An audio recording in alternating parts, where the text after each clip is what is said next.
দুপুরে খাওয়ার পরে ঘুমানো সুন্নত কেন এবং কি কি উপকার হয় এটা জানলে আপনি অবাক হয়ে যাবেন।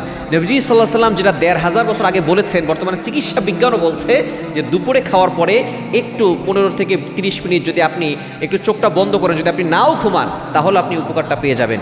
হযরত আনাস রাদিয়াল্লাহু তাআলা থেকে বর্ণিত সহিহুল জামির ভিতরে হাদিসটি এসেছে, নবীজি সাল্লাল্লাহু আলাইহি সাল্লাম বলেছেন তোমরা দুপুরে খাওয়ার পরে একটু কাইলুলা করবে, এটা সুন্নাহ, এবং তোমরা বিশেষ করে এই সময় যদি একটু বিশ্রাম করবে, কারণ এই সময় দুপুরে শয়তান বিশ্রাম করে না। এজন্য আমরা অনেকেই দেখা যাচ্ছে যে ঘুম থেকে উঠে 11টার সময় দুপুরে আর বিশ্রাম নেওয়ার প্রয়োজন হয় না। আপনি যখন ঘুম থেকে তাহাজ্জুদের সময় উঠবেন তখন অটোমেটিক আপনার দুপুরে শরীরটা ক্লান্ত হয়ে যাবে, এবং এই সময় একটু বিশ্রাম নিলে কী কী উপকার হবে? 1 নম্বর হচ্ছে আপনার শরীরের ক্লান্তি দূর হবে, চিকিৎসা বিজ্ঞান বলছে আপনার শরীরের ক্লান্তি দূর হবে। এবং দ্বিতীয় নাম্বার হচ্ছে ব্রেন পুনরায় সতেজ হবে।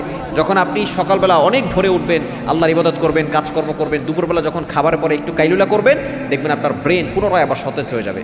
এবং 3 নাম্বার হচ্ছে আপনার হার্ট ভালো থাকবে, হার্ট ভালো থাকবে। আমরা হার্ট ভালো রাখার জন্য কত কিছু খাচ্ছি, কত কিছু করছি। আপনি একটু ঘুমাবেন, এটা সুন্নতও আদায় হবে, আবার দেখা যাচ্ছে আপনার হার্টটাও ভালো থাকবে।